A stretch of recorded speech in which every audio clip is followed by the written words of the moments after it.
60대 여자입니다. 살다 보니 제게도 기가 막힌 일이 생길 사연이라는 걸 보내봅니다. 지금은 좀 시간이 흘러서 마음이 많이 나아졌지만 저는 이 일로 심각한 우울증에 대인기피증까지 앓았습니다. 모르는 사람들은 제게 유난이라고 할 수도 있겠지만 정말 다신 겪고 싶지 않은 일입니다. 제가 사실은 젊을 때부터 결혼 생각이 없었는데 직장에서 만난 남자가 죽어라고 따라다녀서 그 피임에 넘어갔습니다. 다른 친구들 시집다가 나서 뒤늦게 결혼을 했죠. 늦은 결혼이라 알콩달콩 잘 살아보려고 했는데 그 행복도 잠깐이었습니다. 남편은 결혼하고 얼마 지나지 않아 저와 뱃속에 아이만 두고 먼저 하늘나라로 떠났습니다. 퇴근하고 돌아오는 길에 음주운전 차량에 부딪혀서 그 자리에서 목숨을 잃었습니다. 그 딸은 평생 동안 아빠 얼굴도 못 보고 사랑도 받지 못하고 자랐습니다. 아빠 없이 자랐지만 어디 가서 부족하다 소리 안 듣게 하려고 진짜 열심히 키웠습니다. 혹시나 재혼 가정이라고 욕먹을까 마음에 드는 사람이 있어도 잠만 연애만 하고 결혼도 하지 않았습니다. 제 인생을 딸에게 전부 바쳤죠. 그렇게 제 나이도 60이 다 돼가고 팔도 성인이 됐습니다. 하고 싶다는 공부가 이따기에 있는 살림 없는 살림다 끌어다가 대학원도 보내고 유학도 보내줬습니다. 감사하게도 딸은 사춘기도 없이 너무 예쁘게 자라주었습니다. 어디 가도 저는 늘 딸 자랑만 했고 딸 이제 인생의 전부라고 해도 과언이 아니었지요. 그런데 하루는 딸이 남자친구가 생겼다면서 저에게 꼭 소개해주고 싶다는 겁니다. 한 번도 그런 적이 없었는데 남자를 소개시켜주고 싶다고 하니 어찌나 설레고 기대가 되던지 한상 거하게 차려줄 테니 집으로 데리고 오라고 했지요. 그런데 딸이 남자친구를 데리고 와서 소개를 하던 그날 저는 제 눈을 의심했습니다. 딸의 남자친구가 아니라 아빠 뺄 되는 남자를 데리고 온 겁니다. 심지어 여자친구의 엄마를 처음 만나는 자리에 청바지에 티셔츠 하나만 입고 면도는 한 건지만 건지텀에 덥수록 해서는 빈손으로 너를 넣더라더라고요. 뭘 바라고 초대한 건 아니지만 그래도 사람이 잘 보이고 싶은 마음이 있다면 저를 꾀하고 오나 싶은 생각이 들 정도로 솔직히 행색이 좀 초라하더군요. 딱 처음으로 그 사람과 마주서는데 속으로는 이 사람은 사위는 아니다 싶은 생각이 바로 들더라고요. 누구에게나 다 소중한 자식이지만 솔직히 제 딸이 너무너무 아까워서 막말로 눈에 묵기 들어가도 결혼은 절대 안 된다고 생각했습니다. 싫다는 이유를 대라고 하면 밤이 새도 모자랄 정도였습니다.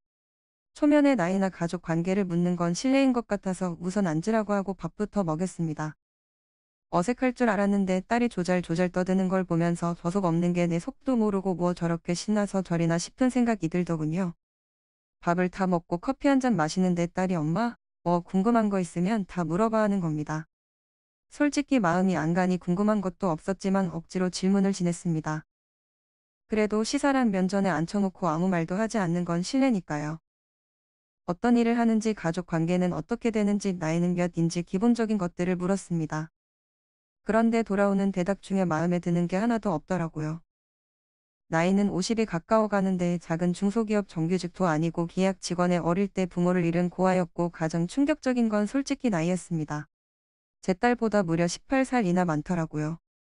그리면 안 되는 건데 저는 그 얘기를 듣고 손으로 제 이마를 질렀습니다. 8살이어도 놀랄 판인데 18살이라니요. 제 딸은 아직 청춘에 파릇파릇하고 꽃처럼 예쁜데 저랑 얼마 나이 차이도 안 나는 늦가리를 데려와서는 좋아 죽겠다는 표정을 지으니 기가 막히더라고요. 그러면서 어머님과 친구처럼 지내고 싶다고 넉살 좋게 웃는데 순간 화가 나서 나는 자네 같은 친구 둘 생각 없네 방으로 들어와서 이불을 덮고 누워있는데 밖이 조용하더군요. 그리고 한참 뒤에 현관문이 닫히는 소리가 들렸습니다. 딸아이가 남자친구를 데리고 밖으로 나간 것 같았습니다. 그렇게 두 사람이 나간 후에 제가 전화를 걸어도 받지도 않고 문자를 보내도 답장도 없더라고요. 그렇게 밤 12시가 돼서야 집에 들어 온몸 딸이 저를 보자마자 버럭 화를 내더라고요.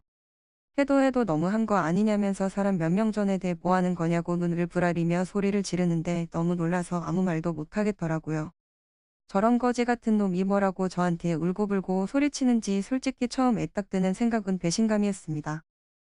딸 하나 키우겠다고 평생을 바쳤는데 쌓아둔 탑이 와르르 무너지는 것 같더군요. 제가 딸을 키우는데 고생했다고 월 돌려받으려고 반대한 게 아닙니다. 재벌을 사귀라는 것도 아니고 더도 말고 덜도 말고 딱 그냥 우리 수준에 맞는 사람이길 바랬던데 제대로 된 직업도 부모도 없는 나이 많은 남자를 데려와서는 무작정 좋다고만 하니 제 속이 오죽하겠습니까? 그런데 이 녀석이 두는 게 사춘기가 온 건지 제가 바대를 하니 남자에게 더 적극적으로 행동하는 겁니다. 결혼은 안 된다 연애만 하라고 잘 타일렀더니 다짜고짜 아이부터 갖겠다고 하질 않다. 집을 나가겠다고 짐을 사질 않다. 밤새도록 전화통을 붙잡고서는 사랑 좋아해. 결혼하자라는 말을 서슴없이 하면서 난리 부르스를 추는 겁니다. 좋은 말로 설득도 해보고 무시도 해보고 울고불고 샘때도 써봤지만 안 되겠더라고요. 자식 이기는 부모가 어디 있겠습니까? 저는 교제만 해보라고 했고 딸은 타들어가는 제 속을 아는지 모르는지 얼굴을 자주 봐야 정이 든다면서 일부러 남자친구를 제 앞에 데리고 있습니다. 저는 딸 모르게 남자친구가 집에 가고 나면 소금도 뿌리고 용하다는 점집에 가서 부적도 썼지만 아무런 소용이 없었습니다. 딸이 원하니 교제만 해보라고 허락했지만 솔직히 마음이 열리지 않아서 제 의지와는 상관없이 냉정하고 차갑게 대한 게 사실입니다. 집에 놀러와도 따뜻한 밥 한 끼 안 챙겨줬고 인사를 받아주기는커녕 나가라고 내쫓기도 했지요. 제가 그렇게 냉대를 했는데도 결국 제 딸은 그 남자와의 결혼을 약속했습니다. 가족도 친척도 없이 작은 레스토랑에서 저희 세 사랑이 앉아 결혼식했고 저는 그날 평생 흘릴 눈물을 다 쏟았습니다. 사위도 제 앞에서 무릎을 꿇고 연신 죄송하다고 그리고 감사하다고 하는데 그 모습을 보니 짠하기도 하더라고요. 그래도 인간적으로 안쓰러웠을 뿐이지 상위로서 마음이 확 열리진 않았습니다. 그런데 얼마 지나지 않아 큰일이 터졌습니다. 제가 믿고 따르던 친언니 같은 사람이 있었는데 그 언니가 갯돈을 들고 잠적을 해버린 겁니다. 20년 넘게 운영해 오던 개모임이었고 거기에 묵돈만 2억 가까이 됐었습니다. 동네 전체가 난리가 났고 그 언니가 연락이 안 되니 동네 사람들이 언니와 절친하게 지내던 제까지 의심을 하더라고요. 저도 피해자인데 말이죠. 동네 사람들은 저희 집까지 찾아와서 개주랑 한패냐며 행패를 부렸고 그 당시 제가 살던 건물 집주인도 갯돈 사기를 당했었는데 전세금을 돌려줄 수 없다면서 집을 빼고 나올 때 제 돈인데도 제대로 돌려받지 못했습니다. 경찰에 신고도 했지만 그때는 그런 사기가 너무 많으니 기다리라는 말뿐이더군요. 결국 저는 큰소리도 한번 못 내보고 동네 사람들에게 쫓겨나듯 그곳을 떠나게 됐습니다. 저는 딸에게 사정을 얘기했고 딸도 사위에게 얘기해보겠다더니 그날 저녁 바로 저를 데리러 왔더라고요. 괜한 수모 겪지 말고 자기 집에서 편하게 있으라면서요. 어차피 동네에 더 있기도 그렇고 갈 곳도 없고 하니 잠깐 동안 집에서 시세를 지기로 했습니다. 평생을 딸과 둘이 살다가 남자가 집에 있으니 아무래도 신경이 쓰이더라고요. 한참 어린 사위도 아니고 저랑 나이 차이도 얼마 나지 않으니 오히려 그게 더 불편했습니다. 저는 최대한 딸아이와 사위에게 폐를 끼치지 않으려고 낮 시간은 봉사활동도 하고 문화센터도 다니면서 시간을 보냈습니다. 그런데 신기한 것이 저를 꽤나 어려워내서 꼼짝도 못하던 사위가 제가 딸 집에 들어온 이후부터는 저를 편하게 대하더라고요. 가끔 술을 먹고 들어오면 남자가 집에 들어왔는데 여자들이 왜 아무도 안 나와 하면서 술주정을 부리기도 하고 농담도 툭툭 던지기도 했습니다. 뭐 저 정도는 그냥 웃으면서 넘길 수 있었습니다. 그런데 제가 예민한 건지 가끔 선 넘는 장난을 칠 때가 있었습니다. 하루는 저녁을 먹고 과일을 깎아서 가져갔더니 사과가 색도 예쁘고 맛있겠네. 잘 먹을게요. 라고 말하면서 제 엉덩이를 툭툭 치는 겁니다. 마치 꼬마애가 칭찬받을 일을 하면 엉덩이를 치는 것처럼요. 저는 놀라서 상위를 쳐다봤지만 금세 장난입니다. 장난해버리니 화를 내면 제가 예민한 사람이 되는 것 같더라고요. 제가 얼뚱멀뚱 딸들을 쳐다보 박수를 치고 웃으면서 엄마 우리 나이도 비슷한데 그냥 친구처럼 지내? 엄마가 좀 편하게 해도 괜찮지? 오빠? 하고 묻는 겁니다. 제가 아무 말도 안 하고 있었더니 사위가 제 눈치를 힐끔 보더니 그럼 그냥 친구나 해버릴까 하더라고요. 둘만 재밌고 저만 불편한 것 같아 속 좁은 노인네처럼 보이기 싫어서 아무 말도 안 했습니다. 하지만 이런 일은 시작에 불과했습니다. 쉬는 날이면 사위랑 딸이 둘 다 집에 있어서 저는 대부분의 시간을 방에서 보내곤 하는데 그날은 외출을 하려고 옷을 갈아입고 있었지요. 그런데 누군가 노크도 없이 방문을 활짝 여는 겁니다. 저는 깜짝 놀라서 몸을 가렸는데 멀뚱멀뚱 저를 쳐다보는 건 다름 아닌 사위였습니다.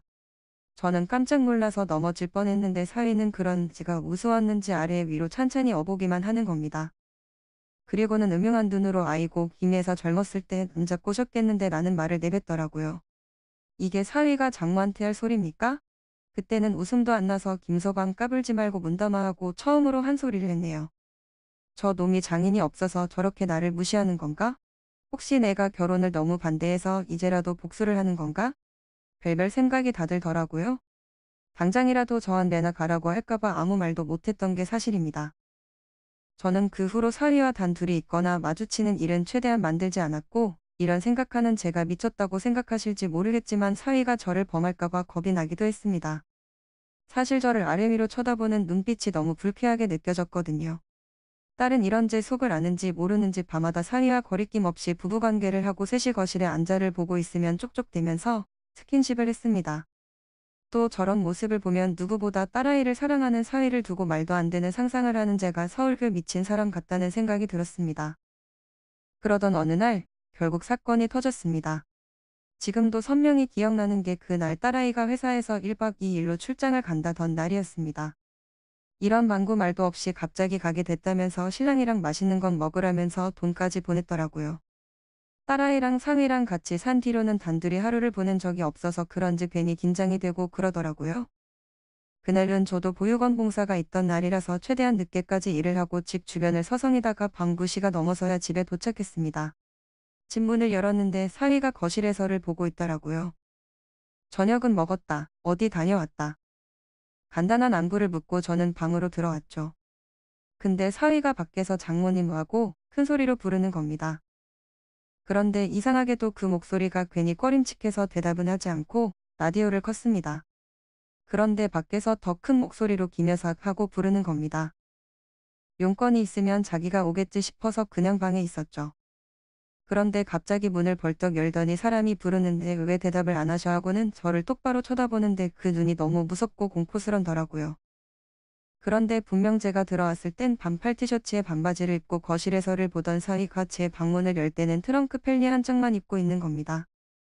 먼저 간 남편 이후로는 남자 몸을 본 적도 없고 사위 몸은 더더욱 보고 싶지 않았는데 별난 트렁크 팬티 하나 입고 방문을 열어젖히니까 시선을 어디에 둬야 할지 모르겠더라고요. 저는 시선도 주지 않고 괜히 못 자랑만 꼼지락 됐습니다. 그런데 문을 연 순간 거실에서 이상한 신음소리가 들렸습니다. 그것도 엄청나게 큰 소리로요. 가만히 있자니 불편하기도 하고 무슨 일이 생길 것만 갈아서 대답도 하지 않고 태연한 척하면서 사위를 밀치고 거실로 나갔습니다. 그런데 저는 그 앞에서 걸음을 멈출 수밖에 없었습니다.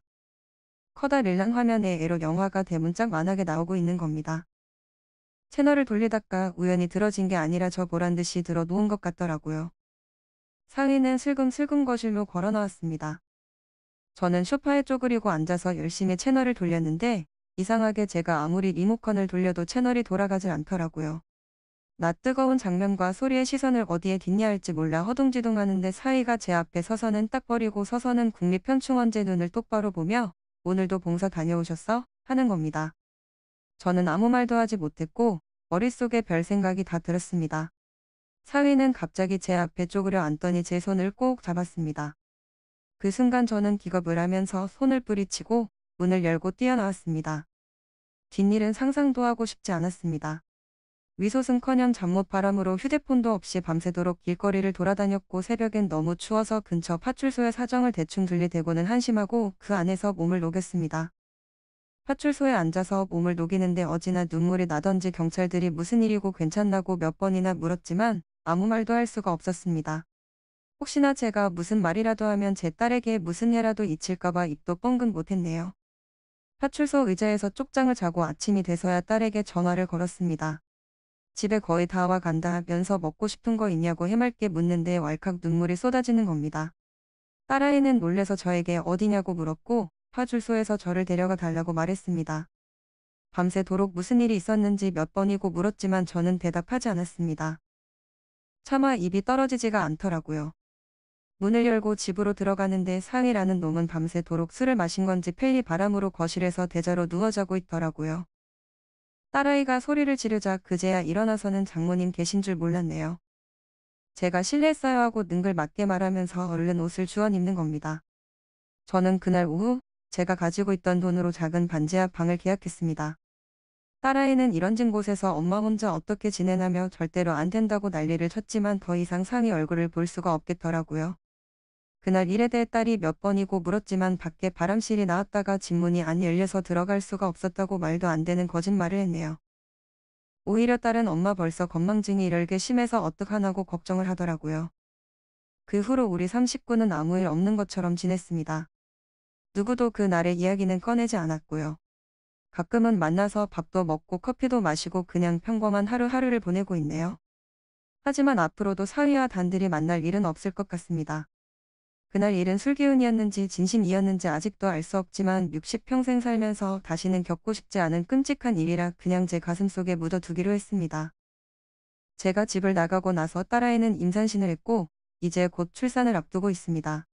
한번 내기를 해볼까 하고 고민한 적도 있었지만 그 아이 성격에 뒤도 안 돌아보고 이혼을 할 것 같았고 저처럼 남편 없이 아이를 키우며 산다는 게 쉬운 일이 아니라는 걸 알기에 쉽게 입이 떨어지지